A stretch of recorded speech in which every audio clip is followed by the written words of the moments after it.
I'm going to show you how to properly remove the shell and install a decoder on this pair of Kato F40PH Amtrak locomotives starting right now.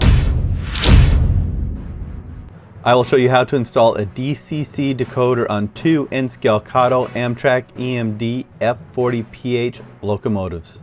Before I start, I do a 9-volt battery DC test to make sure that both models work as expected. For this conversion, I have chosen the Digitrax DN163K0D decoder. In the bag, you'll find a detailed instruction sheet, including the decoder. To remove the shell on the Kato EMD F40PH, you'll find two locking latches on opposite corners that need to be released. I'll insert the two yellow pins to disengage the latches and lift the shell off the body. Then you remove the mechanism from the shell. This is a latch mechanism that holds the shell to the mechanism. Here's the other latch mechanism at the back of the locomotive shell. Make sure when you're inserting the pins that the pins enter the model between the clear plastic and the mechanism, not the clear plastic and the shell. Remove the plastic plug that holds down the brass motor clips.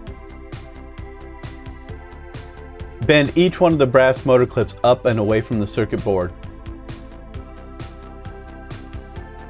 Push the circuit board forward to release it from the clip on the locomotive frame, then lift the board up and off the frame. Along each side of the locomotive, you'll see two brass pickup rails. Gently lift up the rails, being careful not to bend them, then wrap each one with a piece of non-conductive tape or Kapton tape. The reason for doing this is both rails need to be electrically isolated from the brass motor clips to prevent shorting out your DCC circuit board.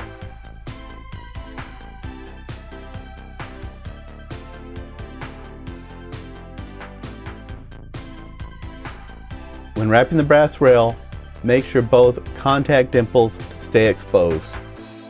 Trim and adjust as necessary to get a proper fit.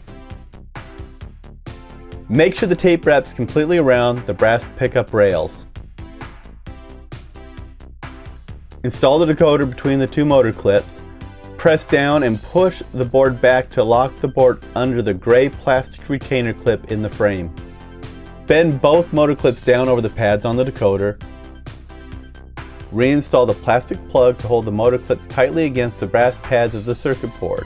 This clip also keeps the circuit board in place. If the plug is not secured, the motor will not function properly. Take the assembled mechanism to your programming track and apply power. This will give you an instant indication that you installed the decoder correctly into your mechanism.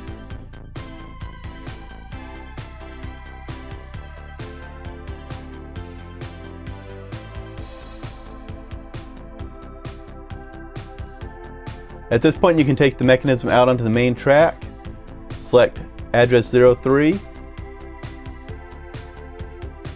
run it forward and backwards, testing the lights.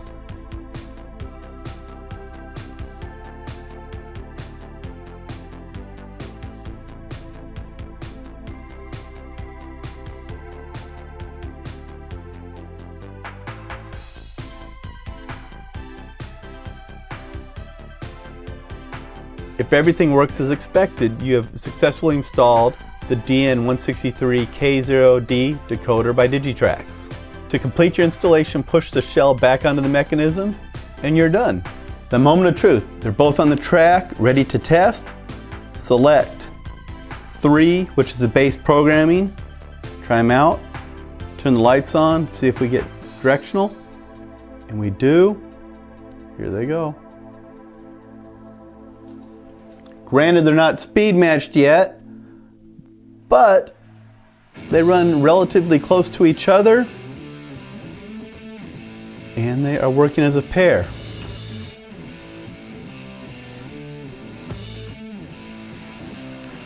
So I say that is a successful decoder install.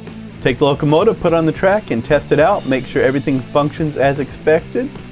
Now you're ready to take it back to the programming track. Program it in your long address, any special functions, as well as your speed matching curves, but that's for another video. I'm telling you not to miss out on these extra videos on how to do speed matching and decoder installs here and here. And as always, stay frosty, my friends.